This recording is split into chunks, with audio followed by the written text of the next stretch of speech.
जी। अच्छा,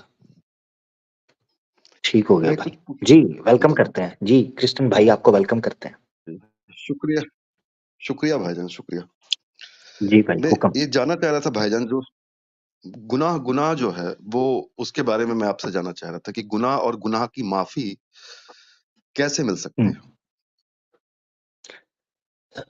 गुनाह और गुनाह की माफ़ी कैसे मिल सकती है? जी, सबसे पहले तो ये है कि जो आदमी गुनाह करेगा, उसका होशो-हवास में होना और ये जानना ज़रूरी है कि वो गुनाह कर रहा है, ठीक है? जी, होशो-हवास में होना और ये जानना कि वो गुनाह कर रहा है। एक बड़ी तादाद है जिनको पता ही नहीं होता कि वो ये गुनाह कर रहे हैं क्योंकि नॉलेज ही नहीं है, उनको बताना ज़रूरी है। और कुछ ऐसे लोग हैं जो होशो-हवास में नहीं होते, पता नहीं होता। मैं छोटे बच्चे हैं, नाबालिग हैं, तो नाबालिग बच्चे हों या जिनको पता ही नहीं है कि वो गुनाह कर रहे हैं, इस मामले के अंदर पहले उनकी इस्लाह होना ज़रूरी है। अगर वो इस्लाह के बाद दोबारा इस चीज़ को कैरी ऑन रखते हैं नॉलेज होने के बाद, होशो-हवास में आने के बाद ये चीज़ें, तो ऑब्वियसली फिर उनको उस गुनाह की तौबा करनी चाहिए और उसकी तरफ रुजू करना चाहिए अल्लाह की ज़ात की तरफ। उसका प्रोसीजर ये होता है कि जो इस्लाम के अंदर जो कबायर हैं, उनके साथ तौबा के साथ-साथ अगर हुदूद हैं तो वो हद लगती है, ठीक है? जो इस्लामिक पनिशमेंट का सिस्टम है, उस एतबार से उनको सज़ा मिलती है और उसमें वो तौबा उस सज़ा के अंदर तौबा इंक्लूडिंग है। फ़ाइन है किसी जगह पर या ताज़ीर है, कुछ ऐसे गुनाह होते हैं, ये चीज़ें हैं। इसी के साथ-साथ वो कुछ गुनाह ऐसे हैं जो कबायर में नहीं हैं, सगायर हैं। कबायर का मतलब ये है कि बड़े गुनाह, ऐसे गुनाह के जो मर्डर कर दिया मिसाल के तौर पर, रेप कर दिया किसी बंदे ने या किसी ने शराब पी है या किसी ने जो है ना वो चोरी कर ली है, डकैती कर दी है, इस तरह की चीज़ें, बड़ी मामलात हैं। मगर कुछ गुनाह ऐसे हैं जो छोटे गुनाह हैं। मिसाल के तौर पर झूठ बोल दिया है, ठीक है तो बड़ा गुनाह, मगर कबायर की कैटेगरी से नीचे यानी झूठ बोल दिया उसने, छोटा-मोटा झूठ जैसे मिसाल के तौर पर अभी आप आए हैं, आपने कहा मैं क्रिश्चियन हूँ, तो आप अगर क्रिश्चियन ना हो तो, यानी ऐसे कर लें, ठीक है? इस तरह का झूठ। तो इस तरह के गुनाह हैं या मिसाल के तौर पर उसने अपनी जो ड्यूटी है, अपनी जॉब के ऊपर है, अपनी ड्यूटी नहीं की या अपने माँ-बाप के साथ हुस्न सलूक नहीं कर रहा या कुछ ऐसा मामलात हैं। हालाँकि गो के वालिदैन की नाफ़रमानी कबायर में आता है, मगर हुस्न सलूक या इस तरह की चीज़ें नहीं कर रहा। तो ऐसी सूरत के अंदर उसको चाहिए कि वो इस गुनाह से तौबा भी करे, रुजू भी करे और साथ नेकियों का इरादा भी करे, खैरात जिसको बोलते हैं। कुरान के अंदर अल्लाह ताला फरमाते हैं, औज़ुबिल्लाहि मिनश शैतानिर रजीम, इन्नल हसनात युज़हिबन सय्यिआत। नेकियाँ जो हैं वो बुराइयों को दूर करती हैं, उनका कफ़ारा हो जाती हैं। तो ये प्रोसेस है, ये मैंने इन अ नटशेल रखा है, हो सकता है इसके कुछ पहलू अनअटेंडेड रहे हों, मगर अगर आप उसमें डिस्कस करना चाहेंगे तो ज़रूर चीज़ें निकल कर सामने आएँगी। जी मेरा भाई। हाँ, मैं मेरा ये कहना है कि हज़रत आदम और हव्वा ने जो गुनाह किया, जी, खुदा की बात नहीं मानी और उनको जन्नत से बाहर निकाल दिया गया। जी, क्या उन्होंने तौबा नहीं किया होगा? तौबा अगर जी उन्होंने किया किया था। तो उन्हें हुँ, वापस जन्नत में क्यों नहीं रख लिया गया? हाँ, ये बात आपकी ठीक है। कुछ क्राइम ऐसे होते हैं जिनमें डिपोर्ट भी किया जाता है, चाहे आप जेल भुगत लो। मिसाल के तौर पर वेस्ट के अंदर अगर आप इमिग्रेंट हो, एज़ अ स्टूडेंट गए हुए हो, तो उनके पास अथॉरिटी होती है कि आपको सिर्फ प्रिज़नमेंट करें, फाइन करें या आपको डिपोर्ट भी कर दें। ये तीनों चीज़ें इंक्लूडिंग रखें। अब आप फाइन पे करते हो या जेल में जाते हो 5 महीने की, 6 महीने की, मगर उसके बाद वो आपको डिपोर्ट भी करते हैं, उनका लॉ है, जज है ना, वो सज़ा देता है, तो वो डिपोर्ट भी कर सकता है। तो कोई ये नहीं कहता कि मैंने फाइन पे कर दिया या जेल काट दी तो मुझे डिपोर्ट क्यों कर रहे हैं? उनके लॉ का हिस्सा है। तो अल्लाह ताला की ज़ात ने उनको डिपोर्ट किया और वो एज़ अ जज उसका राइट था। हाँ, माफ़ उसने कर दिया मगर डिपोर्ट भी किया, ये चीज़ है। नहीं, जी, बिल्कुल। मेरा ये कहना है आमिर भाई कि एक जी, जी। बार उन्होंने जो गुनाह किया, गुनाह करने के बाद उनको जन्नत से उन्होंने बाहर निकाल दिया हुँ। और वापस उनको उनके जीवन में मृत्यु आई। वो तो आदम और हव्वा को ऐसा बनाया था उन्होंने कि वो कभी ना मरते। उनको ऐसा नहीं, अपने ऐसा जैसा नहीं। बनाया। नहीं, नहीं, ऐसा नहीं है। ऐसा नहीं है। कुरान के अकॉर्डिंग नहीं है। कुरान के अकॉर्डिंग ऐसा नहीं है। अगर ऐसा होता, तो कुरान के अकॉर्डिंग शैतान जो था, जो उनको बहकाया जिसने वो उनको कभी ये ना कहता कि ये फल खा लो, तो तुम हमेशा के लिए रहोगे। ये कुरान में अल्लाह ताला ने कहा है। तो अगर वो हमेशा के लिए रहने के लिए थे, फॉर एटर्निटी थे, तो शैतान उनको ये लालच ना देता। वो प शैतान को कहते हैं कि हम तो वैसे ही बने ही ऐसे हैं हमेशा के लिए। इसका मतलब है उनको पता था कि उनकी मृत्यु आएगी, इसलिए वो इस बहकावे में आए कि ये फल खा लेंगे, ये फ्रूट खा लेंगे तो हमेशा के लिए रहेंगे। जी। अच्छा, तो नहीं, तो जो जन्नत है, जन्नत में जब हम वापस जाएँगे, तो क्या जन्नत में फिर मृत्यु आएगी क्या सर? नहीं नहीं नहीं नहीं नहीं, वो नहीं। क्योंकि उसकी वजह ये है कि आपने फर्क समझना है। आदम अलैहिस्सलाम और हव्वा अलैहिस्सलाम को जिस जन्नत से निकाला गया था, ये वो जन्नत नहीं है जिसमें हम जाएंगे। यही फर्क है। आदम अलैहिस्सलाम, दोबारा सुने, आदम अलैहिस्सलाम को और हव्वा को जिस जन्नत से निकाला गया था, ये वो जन्नत नहीं है जिसमें हम जाएंगे। इसलिए तो उनको मृत्यु आनी थी, क्योंकि अगर वही जन्नत होती तो उसमें मृत्यु नहीं आनी। तो उनको क्यों मृत्यु का डर था? Number one. नंबर दो ये कि अगर वही जन्नत था जिसमें आदम और हव्वा गए हैं, तो फिर कुरान का ये कहना क्या है कि ना उस पर किसी जान को, ना किसी इंसान को उसका वहम गुजरा है, जबकि आदम और हव्वा तो उसी जन्नत में रह रहे थे अकॉर्डिंग टू दैट स्टांस। इसका मतलब यह है कि ये वो जन्नत नहीं थी। ठीक है, नंबर वन। तीसरा पॉइंट भी ले लें। उस जन्नत के अंदर जिसमें हम लौट कर जाएंगे, कोई शरीयत नहीं होगी, कोई लॉ नहीं होगा, उसमें हम ओपनली अपनी इच्छा से जिंदगी गुजारेंगे। ठीक है, लहुम फीहा मा यश्ताहून, अपनी मर्जी से जिंदगी गुजारेंगे। तो ये आपको समझना चाहिए कि अगर अपनी मर्जी से जिंदगी उस जन्नत में गुजारेंगे, तो आदम ने अपनी मर्जी से फल खाया था, फिर उसको निकाला क्यों? इसका मतलब ये है कि वो जन्नत नहीं थी जहां ये लॉ लगता हो। ये तीसरा पॉइंट है। ठीक है जी। नहीं, जी, आमिर साहब, मैं यही जानना चाह रहा था कि देखिए, ये जो गुनाह है, गुनाह से माफ़ी इतनी आसान है, और आसानी से अगर हमको माफ़ी मिल जाती है, तो फिर तो सब कोई खुदा से माफ़ी माँगेगा और 10 अच्छे काम करेगा या 7 अच्छे काम करेगा और जन्नत में चला जाएगा। नहीं नहीं नहीं, माफ अगर आपने करना हो ना तो आपको ये लगेगा, मगर जिस जात ने माफ करना है वो दिलों के हाल को जानता है। हमारे नजदीक जो अल्लाह है वो अल्लामुल अलीमुम बिजात सुदूर है। अलीमुम बिजात सुदूर कहते हैं जो दिलों के हालों को जानता है, आपके मन में उठने वाली इच्छाओं और भावनाओं को भी जानता है, बल्कि उठने से पहले जानता है, बल्कि आपसे बेहतर जानता है। बल्कि ये भी जानता था कि विल्सन कब आएगा, इसके माता पिता कौन होंगे, वो सब जानता है। तो जो वो जानता है ना, उससे बेहतर कोई नहीं जानता कि उसने किसको माफ करना है किसको नहीं। Point number one. दूसरा ये याद रख, क्योंकि जब हम तौबा उसकी तरफ मंसूब करते हैं ना कि गुनाहों का क्षमा करने वाला वो जो है, जब उसकी तरफ उसको हम लिंक करते हैं, तो हमें उसकी पर्सनैलिटी को जानना जरूरी है। अगर हम ये सोचें कि यार गुनाहों को माफ करना इतना तो कोई भी तौबा कर लेगा, क्योंकि वो आप और मैं अपने ताई सोच रहे हैं, मगर जब उसकी पर्सनैलिटी को सामने रखेंगे तो वो दिलों के हाल को जानता है। वो ये भी जान सकता है कि विल्सन का तो काम ही ये है, जब थोड़ा सा पाप करता है फिर क्षमा मांग लेता है, जब पाप करता है क्षमा मांग लेता है। वो दिलों के हाल को जानता है। तो इसलिए एक पॉइंट ये समझना है कि जिसने माफ करना है, जिसने क्षमा करना है, वो दिलों के हाल को जानता है, लिहाजा वो अपने तरीके से चलेगा। Point number one. Point number दो ये है कि उसने बता दिया, तूबू इलल्लाहि तौबतन नसूहा। अगर उससे गुनाहों की क्षमा मांगनी है तो तौबतन नसूहा होगी। तौबतन नसूहा बुनियादी तौर पर तीन चीजों पर खड़ी होती है। एक ये होती है कि जो कांड किया है या जो पाप किया है उसको कभी ना करने का वचन, उस पर डटे रहना। नंबर दो, अगर किसी का नुकसान पहुंचाया उस नुकसान को अदा कर देना। और नंबर थ्री, हकीकी मानों के अंदर पशेमानी, गिल्टी, आजिज़ इनकिसारी, ये मानना कि आपने गलती की है। तौबा तो नसूहा, ये सारी चीजों के कॉम्बिनेशन के साथ तौबा नसूहा होती है। ये तरीका कार है। जी मेरा ठीक भाई। है, जो तौबा जो है वो ज़रूरी है, और ये इससे गुनाहों की माफ़ी मिलती है। जैसे मेरा अकीदा, जो मेरा विश्वास, वो ये कहता है कि एक आदम के और हवा के गलतियों से गुनाह इस दुनिया में आया, और गुनाह अभी तक एग्ज़िस्ट कर रहा है। और हम्म, इस गुनाह से अगर इतनी आसानी से मुआफ़ी मिल जाती, तो अब तक सब कोई जन्नत चले गए रहते। लेकिन गुनाह जो है, उससे मुआफ़ी के लिए खुदा ने एक इंतज़ाम किया, जैसा मेरा मानना है कि हज़रत ईसा को उन्होंने भेजा, ताकि वो समस्त मानव जाति के लिए एक गुनाहों का कफ़ारा वो दे सकें। क्योंकि कोई गुनाह जो है, वो उसकी मुआफ़ी इतनी आसानी से मिलती नहीं है, मेरा ऐसा मानना है। तो वो जो है बेगुनाह इस दुनिया में आया, जिसने हमारे आपके गुनाहों को अपने ऊपर ले लिया। इस बात पे आपका क्या कहना है, आमिर? ठीक है।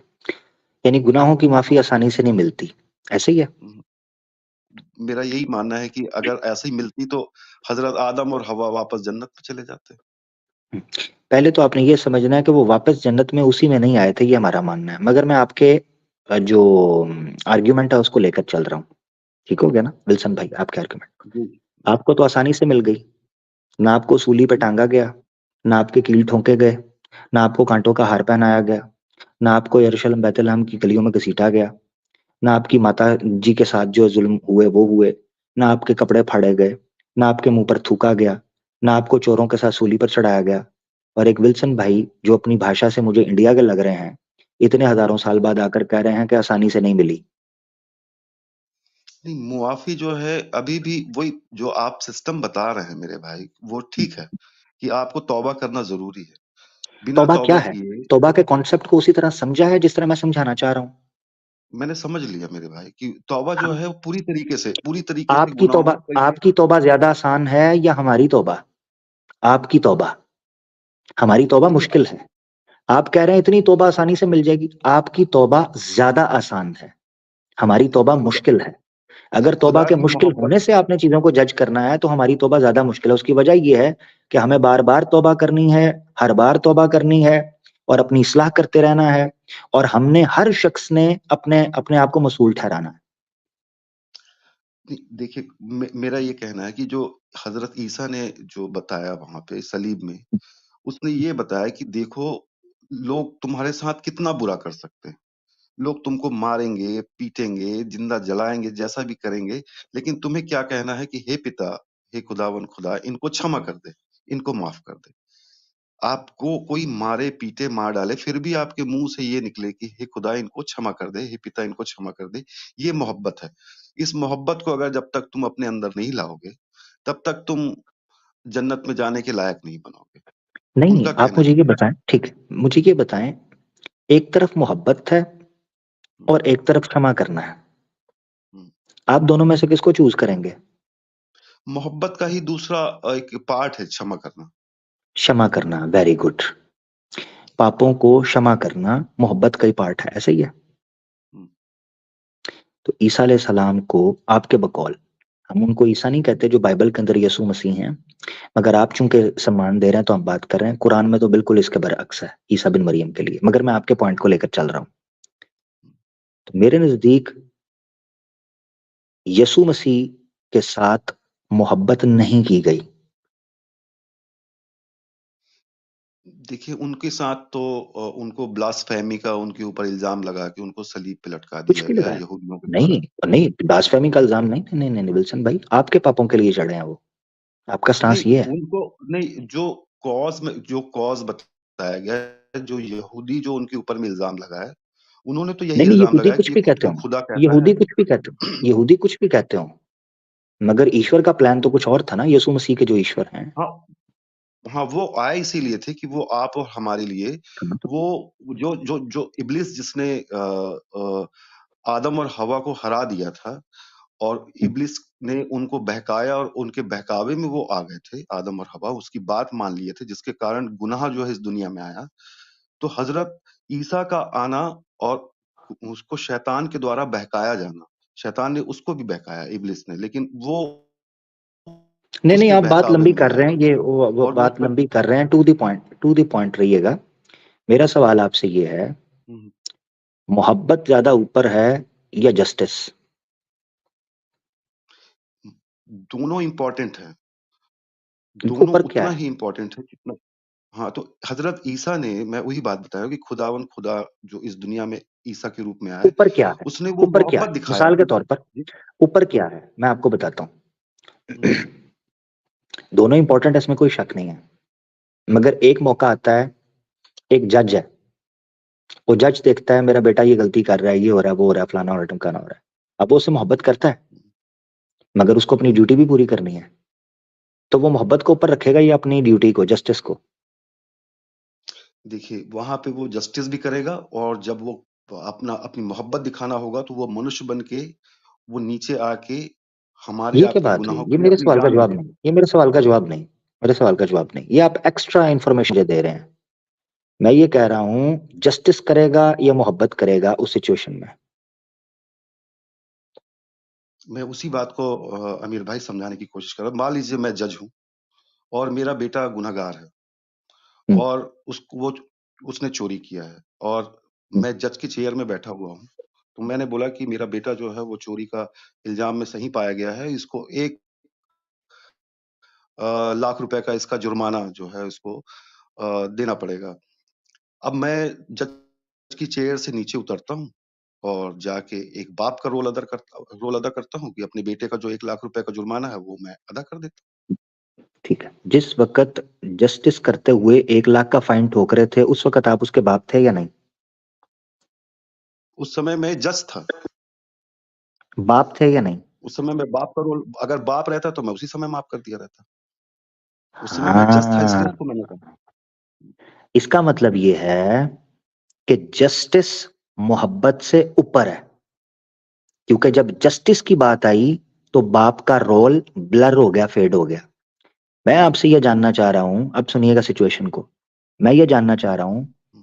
कि यीशु मसीह को सूली पर चढ़ाना मोहब्बत थी या जस्टिस था? ये समझाएं। ये हाँ, ये खुदा की मोहब्बत है। वो जस्टिस आपसे नहीं था? इतनी मोहब्बत करते हैं। इसका मतलब नहीं, है, वो आपसे इतनी इसका मतलब ये है कि किसी के पाप का जस्टिस उसने नहीं किया। नहीं, उ उस इब्लीस को हराना था ना, उस इब्लीस को नहीं जिसका नहीं नहीं नहीं, जिसका मैं इस दुनिया में पूछिएगा, सब जिसको भी हराना था, जिसको भी हराना था, मैं आपसे सवाल पूछ रहा हूँ। मैंने आपके सामने सिनेरियो रख दिया। मैं आपसे पूछ रहा हूँ, जिस वक्त यीशु मसीह को सलीब पर चढ़ाया गया वो मोहब्बत थी या जस्टिस था? क्योंकि आपने कहा कि तमाम गुनाहों को वापस लौटाने के लिए ये सजा दी गई, तो वो मोहब्बत था या जस्टिस ये था? खुदा की मोहब्बत है, ये खुदा की मोहब्बत है। मोहब्बत है, जस्टिस नहीं है। खुदा की मोहब्बत है, उसको अभी जस्टिस अभी इसको नहीं तो कहा इसका जाएगा, वो इसका न्याय नहीं मतलब ये करेगा। है, इसका इसका मतलब ये है, हैं? क्या नहीं हुआ क्या? वो जस्टिस वो न्याय नहीं है, वो मोहब्बत है। खुदा दिखा रहा है आपको कि मैं तुमसे कितनी मोहब्बत करता हूँ, देखो। यानी जस्टिस नहीं है, मोहब्बत दिखा रहा है ना? हुँ, जस्टिस तो अभी जस्टिस किया नहीं नहीं है। है खुदा ने। नहीं नहीं नहीं, सूली पर जब चढ़ाया तो मोहब्बत दिखाई, ऐसे ही है ना?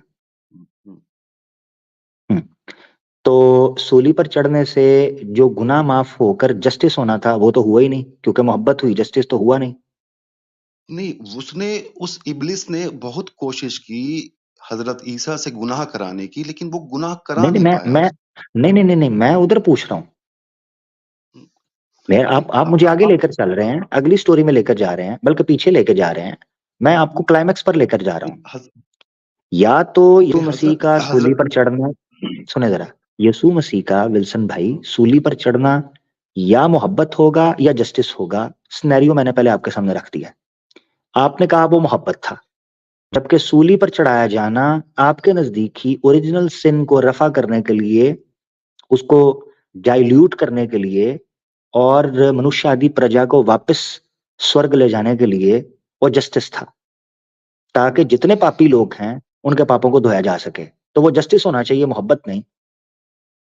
नहीं, वो ज उसको देखिए आप दूसरे दूसरे तरफ उसको डाइवर्ट कर रहे हैं। मेरा ये कहना है कि देखिए एक एक व्यक्ति के द्वारा इस दुनिया में गुनाह आया, जिस आदम और हवा, उसने इब्लीस की बात मानी और वो गुनाह अभी तक चले आ रहा है। लोग मैं ये कह उस ही नहीं गुनाह रहा। में फँसे मैं हुए हैं। आप ये जो इन्फॉर्मेशन कर रहे हैं ना, मैं इस पे बात ही नहीं करूंगा। विल्सन भाई, नहीं तो आप याद रखें, मैं टॉपिक से डाइवर्ट नहीं होऊंगा। हालांकि ये बात मैं हुँ, आपसे कर सकता हूँ, मगर मैं इस पे नहीं आऊंगा। मेरा फोकस वही है जहां से तौबा का सिलसिला शुरू हुआ है, अपोलोजाइज। तो जो तौबा है, वो तौबा सूली के जरिए आई है, ऐसा ही है ना? नहीं देखिए वो उसको उसको जब तक आप सिनेरियो को अच्छे से नहीं समझेंगे अमीर भाई, तो नहीं, तब तक सिनेरियो आप मुझे इस पता चीज़ है, को समझ मुझे सारा सिनेरियो पता है। ये आदम से गुनाह हुआ, वो शैतान से हार गया, दुनिया में आया, पाप था। हर बच्चा पैदाइशी तौर पर ओरिजिनल सिन होता है, गुनाह उसकी फितरत में था। एक ऐसा जन्मा जिसमें एक इंसान की कोई इंटरवेंशन नहीं थी, वो पाप से दूर था, उसने शैतान को शिकस्त दी। इतने दिनों तक शैतान उसको बहकाता रहा, उसको पहाड़ से कूदने को कहा, वो जीता, शिकस्त दी, फिर वापस आया, रूल कुदस ने उसकी मदद की, सारा आगे बढ़ा। हाँ जी, कट द स्टोरी शॉर्ट, सूली, द डे हैज कम। हुँ। जी, अब सूली पर चढ़ना, ये स्टोरी सुनाई थी ना, मैंने सुना दी। अब हाँ, तो सूली, इब या सूली पर शैतान वापस आ हार रहे हैं। गया ना इसमें, शैतान हार गया। शैतान, शैतान हार गया कैसे? क्योंकि उसने एक मनुष्य को क्यों? जो इस दुनिया में आया उसको बहका नहीं पाया। नहीं पहला एक आदम आया उसको उसने नहीं नहीं नहीं बहका नहीं दिया। नहीं नहीं नहीं नहीं नहीं नहीं नहीं नहीं नहीं नहीं नहीं, सवाल यहाँ हो रहा है जो सूली पर चढ़ा है, हुँ, शैतान ने तो पहले बहकाया ना उसे, जो भी किया। मैं ये बात हुँ, कर रहा हूं, चले 1 मिनट के लिए कहते हैं, शैतान बहका नहीं पाया। मेरे ख्याल से आप उस तरह नहीं आना चाह रहे विल्सन भाई बात के ऊपर, तो मैं इस तरह ले आता हूँ, कोई बात नहीं। शैतान बहका नहीं ना पाया, यानी उसने शैतान को हरा दिया ना, हम्म। तो सूली क्यों चढ़ाया उसे?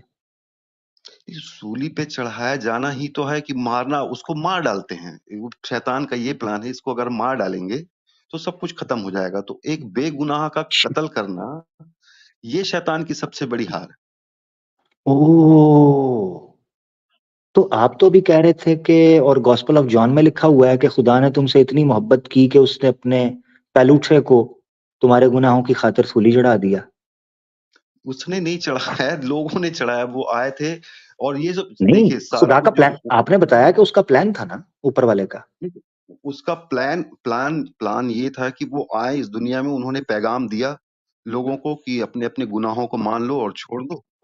लेकिन नहीं उनका नहीं, मेरी उनको बात सुने, मेरी बात सुने, मेरी बात सुने। हम्म, शैतान का हारना और लोगों का गुनाह की जंजीरों से टूटना, ये यीशु के आने से मुकम्मल हुआ या सूली चढ़ने पे? आपको इसका मतलब है कि आप मुझे कॉन्सेप्ट छुपा रहे हैं क्रूसिफिकेशन का? नहीं नहीं नहीं नहीं, मैं छुपा नहीं रहा हूँ। मैं वही बताना चाह रहा हूँ कि देखिए क्रूसिफिकेशन जो है वो जरूरी था। बिना उसके हाँ क्रूसिफिकेशन के, हाँ, क्रूसिफिकेशन के बगैर जो यस, है, हाँ, ओरिजिनल गुनाहों सिन से से जान नहीं छूट मुआफी। सकती थी। जी जी, तो बिना गुनाहों की हाँ, मुआफी मिलती नहीं। ये तो जो पक्की बात है। आदम जो आदम या इब्ने आदम या जितनी प्रजाति है मनुष्य आदि की, ये सब जिस गुनाह की जंजीरों में जकड़ी हुई थी अकॉर्डिंग टू बाइबल, उस जंजीरों से तोड़ने का केवल एक ही तरीका था, यीशु मसीह का सूली पर चढ़ना। यही है ना? हम्म, बिल्कुल। यही, यानी शैतान को हराना नहीं, कि पहले कैसे शैतान को हराया कैसे नहीं हराया, या ये कह लें कि सूली पर चढ़कर शैतान को हराना, चलें इस तरह कर लेते हैं, सूली पर चढ़कर हम्म। शैतान को हराना, ऐसा ही है ना? हाँ, चढ़कर शैतान को हराना ठीक है। वो बेगुनाह बेगुनाह बेगुनाह को अगर कोई अगर गुनाहगार बना के अगर उसके साथ में अनजस्टिस कर रहा है, तो ये जो है ये एक प्रकार से शैतान की यहाँ पे हार हो गई। शैतान की हार है, ठीक है। अच्छा, मुझे ये बता सकते हैं यीशु मसीह से पहले बेगुनाह को नहीं मारा गया?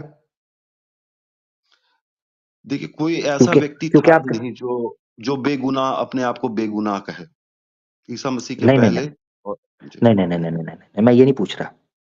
आप, अच्छा फिर इसका मतलब है आप मासूम किसे कहते हैं या बेगुनाह किसे कहते हैं? जिसके अंदर एक भी गुनाह ना हो। और अगर आप एक ऐसे राह चलते आदमी को जिसका कोई जुर्म ना हो जेल में डाल दें, वो बेगुनाह नहीं होता? देखिए अगर हम अपने अंदर यानी बचपन से लेके यानी ये जवानी समझें, तक। यानी आसान लफ्जों में ये समझें कि मैं आपको, हमारे नजदीक या कॉमन सेंस के मुताबिक जो लोग बात करते हैं उनके नजदीक, इनोसेंट किसी केस के अंदर उसमें कहते हैं कि जिस चीज का किसी पर चार्ज लगाया जाए या जिस चीज का उसको पनिशमेंट दी जाए और उसने वो क्राइम ओरिजिनली किया ही ना हो, तो वो इनोसेंट है, उसके साथ ज्यादती या अन्याय हो रहा है। ऐसा ही है ना? हाँ हाँ, बिल्कुल कह सकते हैं मैं बुरा। तो इस तरह के मासूम लोग तो बड़े मारे गए हैं यीशु मसीह से पहले। नहीं, आप अगर उसको बताएंगे कौन मारा गया, कोई एग्जांपल है आपके पास? जॉन द बैप्टिस्ट, उसका सर तन से जुदा कर दिया था हम्म। एक प्रोस्टिट्यूट की खातिर। यीशु मसीह के साथ यीशु मसीह को बपतिस्मा दिया है, जेल में डाल दिया है। और एक प्रोस्टिट्यूट थी, उसकी बर्थडे थी, बादशाह ने कहा क्या करना है, उसने कहा मुझे इसका थाल, सर जो है थाल में ला के दो। तो देखिए जॉन द बैप्टिस्ट जो है वो इंसानी इंसान थे। वो इंसान की पैदाइश, मासूम थे मतलब कि नहीं, मासूम थे कि नहीं? मासूम भी रहे होंगे, लेकिन ऐसा नहीं कहा जा सकता तो कि फिर उन्होंने अपनी लाइफ में तो कोई फिर गुनाह ना किया। आप बता दें क्या गुनाह किया है? बताएं, अब ये देखिए बताएं। उसमें देखें, उनके गुनाहों के आपको बारे में नहीं किसी को, लिखा हुआ। आपको किसी को गुनाहगार कहने के लिए उसका गुनाह साबित करना पड़ेगा। बाइबल के अकॉर्डिंगली आप मूसा का गुनाह साबित, नाउज बिल्ला, मोसेस का, मैं मोसेस बोल रहा हूँ, मोसेस का गुनाह साबित कर सकते हैं। बाइबल के अकॉर्डिंगली आप सुलेमान के ऊपर बात करते हैं, डेविड के ऊपर बात करते हैं, जोसेफ के ऊपर बात करते हैं, जैकब के ऊपर करते हैं, अब्राहम के ऊपर करते हैं, लोत के ऊपर करते हैं, नोहा के ऊपर करते हैं, सबके ऊपर बात कर सकते हैं। जॉन द बैप्टिस्ट का मुझे को गुनाह बताएं। नहीं, उनके बारे में उतनी डिटेलिंग दी नहीं गई है ना। हालांकि यीशु मसीह के साथ थे। नहीं, पूरी डिटेलिंग उनकी दी नहीं गई है। उनके कर बारे में देखें बताया जॉन नहीं है कि जॉन उनकी लाइफ में ऐसा तो हो नहीं सकता है कि कोई इंसान ऐसा दुनिया में है ही नहीं जिसने गुनाह ना किया हो। सबने कुछ ना देखें कुछ गुनाह ये किया। देखें, वो तो आपकी बात ठीक है, वो आपकी बात ठीक है, मगर जब आप ये कहते हैं ना कि किसी मासूम को सूली पर चढ़ाना शैतान की हार है, तो जॉन द बैप्टिस्ट का गर्दन सर उतारना भी शैतान की हार थी। नहीं, ये उनकी आपको देखिए, मानना उनकी पड़ेगा। जो पैदाइश है ना, उनकी पैदाइश उस तरीके से नहीं हुई। उनके अंदर नहीं उस आदम का लहू था। उनके अंदर जो जो जॉन द बैप्टिस्ट हैं, उनके अंदर आदम का लहू था। मरियम लेकिन के अंदर जीसस किसका क्राइस्ट लहू के था? अंदर आदम आदम का लहू नहीं था। मरियम के अंदर किसका लहू था? देखिए क्या होता है, जब आप तो साइंस पढ़े हुए हैं, कि मरियम के अंदर जो है बहुत करामती तौर से एक कुदरत साइंस पढ़े हुए हैं, साइंस पढ़े हुए हैं, तो साइंस तो ये मानती है बिना बाप के बच्चा हो ही नहीं सकता, तो मिरेकुलस बर्थ कैसे नहीं, मानते हैं? साइंस में मैं ये बता रहा हूँ कि मरियम का जो ब्लड है वो हजरत ईसा के ब्लड के साथ मिक्स नहीं हो सकता है, बिकॉज प्लेसेंटा जो है वो ब्लड को मिक्स होने नहीं देता है। तो नहीं नहीं इसलिए नहीं, साइंटिफिकली साइंटिफिकली आप जीसस की मिरेकुलस बर्थ को एक्सप्लेन नहीं कर सकते हैं। नहीं, बर्थ को एक्सप्लेन नहीं कर सकते, साइंटिफिकली हम प्रूव भी नहीं कर सकते हैं, बिकॉज वो एक तो मिरिकल है, और मिरिकल को साइंस मानती नहीं है मेरे भाई। तो वो एग्जैक्टली। वो जो मैं ब्लड की बात बता रहा था कि ब्लड ट्रांसफर नहीं होता, माँ का ब्लड सेपरेट रहता है और बच्चे का ब्लड नहीं सेपरेट नहीं, रहता है। तो जीसस के अंदर ये किसने कहा, ये किसने कहा है? नहीं, बिकॉज प्लेसेंटा जो है ना, प्लेसेंटा जो है वो माँ के ब्लड ग्रुप को बच्चे के ब्लड ग्रुप के साथ मिक्स नहीं होने देता, वहां पे फिल्टर होता है, पोषक तत्व यानी आदान इसका प्रदान मतलब, होता है। इसका इसका मतलब ये, पहले तो बेस ही गलत है। मैं आपके साथ ऐसे ही डीप जा रहा हूँ, पहले तो बेस ही गलत है। हमने बेस को ठीक करना है। मैं वापस लेके आता हूँ आपको। हम्म, बेस ही गलत है। वैसे ये बात भी आपकी गलत है कि वुमेन का कोई पार्ट उसमें प्ले नहीं होता है। इसके ऊपर हमने स्ट्रीम की थी जिसमें पता चलता है कि औरत का क्या पार्ट प्ले होता है उसके अंदर। अच्छा खैर, अभी छोड़ देते हैं उसको 1 मिनट के लिए। तो मैं ओरिजिनल चीज की तरफ आ रहा हूँ, जो बेस चीज है। मुझे ये बताएं, सूली के ऊपर चढ़ाना मोहब्बत था या जस्टिस था? मेरी बेस यहीं पर है, क्योंकि हम तौबा से शुरू हुए हैं। देखिए मैं आपको वही बता रहा हूँ कि जैसे